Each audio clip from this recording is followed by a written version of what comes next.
Ce truc-là, dont je vais vous parler, c'est un truc, tu dis, mais pourquoi ça n'existe pas? Ça serait évident. N'importe quel syndicat aurait les moyens de le faire de base. Qu'est-ce qu'il faudrait, en fait? Le problème actuellement, c'est qu'il y a une mise en compétition des syndicats les uns contre les autres, ce qui n'a aucun sens. Il n'y a aucun sens à ce que les syndicats essayent de se voler les travailleurs. Genre, non, ce travailleur-là, il doit être dans mon syndicat. Ça n'a aucun sens, ce truc-là. Il faut essayer d'imaginer une solution qui dépasse ça. Parce que si on se limite à ce qui est proposé dans le cadre actuel, on sera obligé d'avoir cette mise en compétition des forces syndicales entre elles. Ce qui fait que au bout de 3 jours, ça y est, il n'y a plus rien, plus personne peut organiser quoi que ce soit. Alors si, des fois, tu as des intersyndicales qui réussissent à faire des trucs ensemble, c'est cool. Moi, je pense qu'il faut un méta-syndicat, d'accord, à l'échelle nationale. Donc c'est un syndicat qui est numérique. Il y a une plateforme en ligne dans laquelle tu payes une cotisation comme n'importe quel syndicat, sauf que cette cotisation va être très basse, il n'y a pas besoin d'énormément. Ça va être un syndicat actif dans le sens où tu n'es pas dans ce syndicat si tu veux pas améliorer tes conditions de travail. En fait, ce syndicat va toujours avoir pour but d'améliorer les conditions de travail des travailleurs. Il n'y a pas quelqu'un qui est là pour faire le discours, le dialogue entre le directeur et le truc. Non, il n'y a rien de tout ça. Les gens peuvent, s'ils veulent, être dans d'autres syndicats et être adhérents à ta plateforme pour avoir les informations, pour suivre ce qui se passe sur la plateforme, etc., etc. Donc, tu n'es pas fermé. À partir de là, tu vas faire une candidature. Dans cette candidature, tu vas dire quelles sont les réclamations, quelle amélioration de conditions de travail tu veux. Tu vas dire combien de personnes sont prêtes à faire grève. Et tu vas dire à quel point ton travail est nécessaire. Genre, tu vas décrire le travail que tu fais et à quel point c'est nécessaire ton travail dans la survie de l'entreprise. À partir de tous les éléments de ce dossier-là, il y a un classement qui va être établi à quel point c'est facile d'obtenir tout ce que tu demandes. Donc ça, tu peux le faire avec une estimation avec quel est le pourcentage de gens qui sont actuellement prêts à faire la grève et à quel point les employés sont nécessaires pour la survie de l'entreprise. Si tu as 80% de l'activité de l'entreprise qui nécessite des employés et que sur ces employés, il y en a 50% qui sont prêts à faire grève, tu sais que là-dessus, tu as 40% d'impact sur l'entreprise, tu vois. Et en plus de ça, tu connais leurs demandes. Donc tu peux jauger à quel point leur demande va être facile ou difficile à obtenir. Si par exemple, c'est une demande, là c'est 2%. Tous les syndicats sur place sont d'accord pour faire une grève et ils demandent que 2%. Donc cette demande-là, elle va être tout en haut. À partir de là, tu n'es plus négociateur de cette demande. Si le méta-syndicat accepte de gérer ton dossier, tu n'es plus le négociateur. La négociation va se faire directement entre le méta-syndicat et l'entreprise. Et le méta-syndicat, qu'est-ce qu'il négocie? Il négocie toutes les demandes que tu avais faites et en remboursement de toutes les heures où il y a eu grève. Toutes les grèves qui ont été faites doivent être remboursées par l'employeur. Et tant que la grève continue, le montant demandé à l'employeur augmente. Et ça, c'est dit très clairement à l'employeur. Ils vont voir l'employeur et dire tant que vous acceptez pas ce qu'on vous demande, ça va augmenter ce que vous devrez payer à la fin de la grève. Parce que de toute façon, la grève va continuer. Et pourquoi la grève va continuer? Parce qu'en fait, tu finances l'intégralité de la grève, tu le finances avec les adhésions de tout le pays.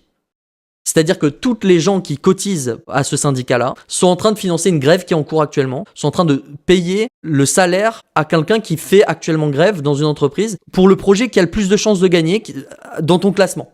Ah, et tu fais une seule grève à la fois pour que ça mette un max de moyens sur un truc. Oui, tu fais une seule grève dans une entreprise à la fois. Ah ouais. Et dans cette entreprise-là, tu dis voilà, vous pouvez faire tout ce que vous voulez en tant qu'employeur. Juste, on vous tient au courant que actuellement, vu le bilan de notre syndicat, on peut continuer cette grève indéfiniment, sans jamais s'arrêter. Ouais, on a encore 100 ans de réserve. Non, jamais, il n'y a pas de réserve, il n'y a pas besoin d'avoir de réserve. Puisque tu payes directement avec les cotisations en fait, des gens, en temps réel. Qu'est-ce qui est négocié aussi? Il est négocié un supplément de salaire qui sera reversé au syndicat après que le truc ait été gagné. Une fois que tu as fait ce truc-là, tu as fait c'est-à-dire ça y est, on a monté le méta-syndicat, les gens ont cotisé, les gens au bout de 3 mois ont commencé à dire attends mais le méta-syndicat ça marche pas, il s'est rien passé. Tu dis si attendez, t'as lancé la première grève, t'as pu mettre la pression à l'employeur a dit bon ok c'est que 2%, en plus vous me faites peur, allez j'accepte. L'entreprise, du coup, accepte de rembourser la grève qui a été faite par tous les employés et de donner l'augmentation. Ce qui fait que on n'a pas perdu d'argent. Ouais, ok, ouais. Et du coup, on peut lancer 2 en même temps. Et qu'est-ce qui va se passer? Maintenant, si tu veux que ta demande de grève dans ton entreprise monte dans le classement, pour avoir ce soutien, pour pouvoir ne pas travailler pendant 3 mois et être payé, parce que comme ça, hop, il y aura une grève dans ton entreprise, il faut que tu augmentes le taux de gens qui sont syndiqués. Pour que ton dossier monte dans le classement. Donc, tu es incité à parler à tes collègues et faire s'inscrire au méta-syndicat à payer leurs cotises. Exactement. Et en plus, chaque truc gagné, c'est un énorme coup de pub. Tu fais un énorme coup de pub à chaque fois, tu dis regardez, on a gagné ça. On a gagné littéralement 2%. Donc tu fais sur la page d'accueil, t'arrives la semaine dernière, gagné 2% dans telle entreprise, machin, 3% dans telle entreprise. Rejoignez le méta-syndicat. Ça coûte 5 € par mois. Et en même temps, c'est une plateforme sur laquelle les employés eux-mêmes, et non pas des mandatés de je sais pas quoi, qui parlent entre eux. Tu sais, c'est hyper obscur, franchement, le fonctionnement des syndicats, des fois. Là, c'est juste les employés. T'aurais forcément des gens qui gèrent les serveurs, t'aurais forcément... Il y a quand même mais c'est des une plateforme en ligne, genre comme une plateforme réseau social. Donc les employés sont tous sur une plateforme. Regarde LinkedIn. Oui, c'est une plateforme LinkedIn, mais du coup, tu as tous les employeurs qui ont une plateforme entre eux et qui peuvent se rencontrer, faire du business, trouver des candidats, etc. Là, tu aurais une plateforme dédiée à la vie d'entreprise, à comment faire, tu vois, que les gens puissent se parler, que les gens puissent dire « Ah, attends, vous aussi, vous êtes dans ce secteur, à tel endroit ?» Mais attendez, on peut peut-être... Genre partager leur salaire et tout pour qu'il n'y ait pas des trucs d'obscurité qui font que des gens sont moins payés injustement. Ouais, du coup, comment tu fais pour qu'il y ait une grève générale? Ou est-ce que c'est que des grèves ponctuelles dans chaque entreprise? Eh ben, c'est un truc qui se construit. En fait, si jamais tu continues à faire ça, tu comprends bien qu'il y aura des grèves qui seront des échecs, dans lesquels tu te rendras compte que l'entreprise va jamais céder et qu'elle va préférer faire faillite. Ça va arriver, c'est des trucs comme ça. Mais vu que tu as une caisse qui ne cesse de grossir, puisqu'à chaque fois tu regagnes l'argent que tu investis sur les trucs qui fonctionnent, tu peux te permettre d'avoir des échecs comme ça. Donc, à partir de là, si le nombre de personnes augmente et que ta caisse augmente, tu auras un compteur visible publiquement sur le site. Si nous souhaitons, tous les membres, actuellement nous avons 4 millions de membres, tous faire grève en ayant la moitié de leur salaire pendant, et elle marquait le nombre de jours. Visible publiquement. Et plus le temps passe, plus ce chiffre augmente. Et après, à chaque débat social, tu dis, mais attends, parce que ce serait pas tous les membres en fait. Le chiffre, ce serait les adhérents décisifs qui permettraient de bloquer le 80% de l'économie française, tu vois. Et à chaque débat... c'est ça, c'est genre les dépôts pétroliers, tous les trucs d'acheminement d'énergie très, très fondamentaux, basiques, nécessaires au fonctionnement. Et en fait, c'est un rapport de force. Ça permettrait d'avoir un vrai rapport de force en fait dans ce pays où tu pourrais dire ok, vous pouvez si vous voulez faire ça, mais regardez le site, on peut aller tout de suite sur la plateforme. Là, ils nous disent qu'à n'importe quel moment, ils peuvent arrêter de travailler pendant 18 jours. Parce que 18 jours, il n'y aura aucun effort fait de la part des salariés puisque tout sera payé par la plateforme en fait. Ce qui aurait pu être fait pendant les retraites en fait. Il y avait l'argent, c'est juste que la plateforme n'était pas fonctionnelle en fait, le système n'allait pas. Ils ont décidé de garder cet argent en disant oui non mais en fait c'est que pour les gens qui sont là depuis 6 mois et en plus il faut qu'on décide. Bref. Là, tu aurais une plateforme sur laquelle tu dis, si vous détériorez les conditions de travail des travailleurs, on rappelle quand même que le méta-syndicat peut mettre en grève les actifs décisifs du pays pour bloquer 80% de l'économie pendant 18 jours. Alors, il y a des gens qui disent, le fait de demander à l'entreprise de rembourser le coût de la grève, ça va pas être considéré comme abusif.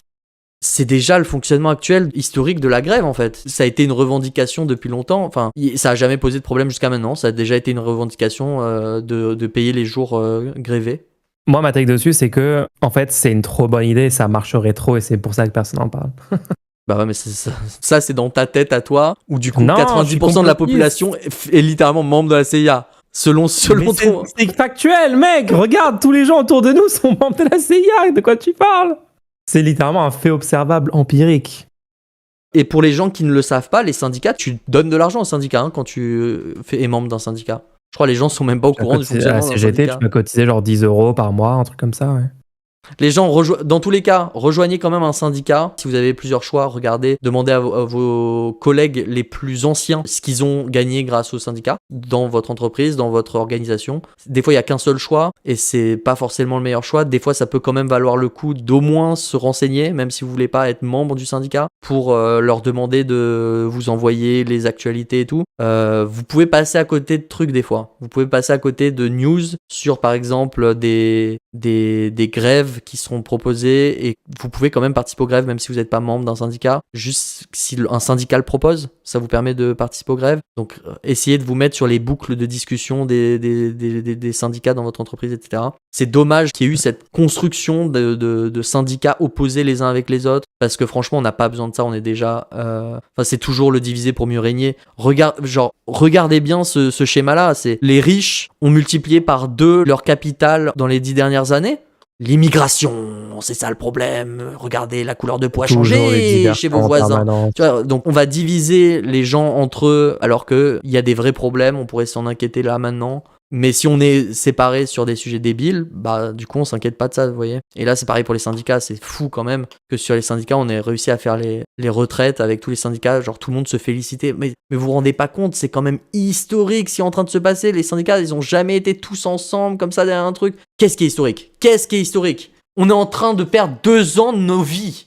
Tous les citoyens de ce pays vont devoir travailler 2 ans de plus. 64 ans, c'est loin, tu vois. Tu dis, ah ouais, bon, je m'en fous. Imagine, tu viens de terminer de bosser, tu vois. Tu rentres chez toi vendredi soir. Et là, quelqu'un te dit, oula, tu vas où là ? Je dis, comment ça, je vais où ?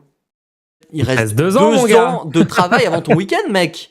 Vous le vivriez comment, ça ? C'est ce qui nous est arrivé, littéralement. On a pris 2 ans de travail supplémentaire. Et les gens n'arrivent pas à le concevoir. Bref, c'est étonnant que des syndicats soient unis derrière le concept de les travailleurs ont perdu 2 ans de leur vie. Oui, non, mais censé être la base de la base, en fait. Ça a été présenté comme un truc incroyable. Et en plus, tout ça n'a pas permis de gagner la lutte sociale. Totalement un cap.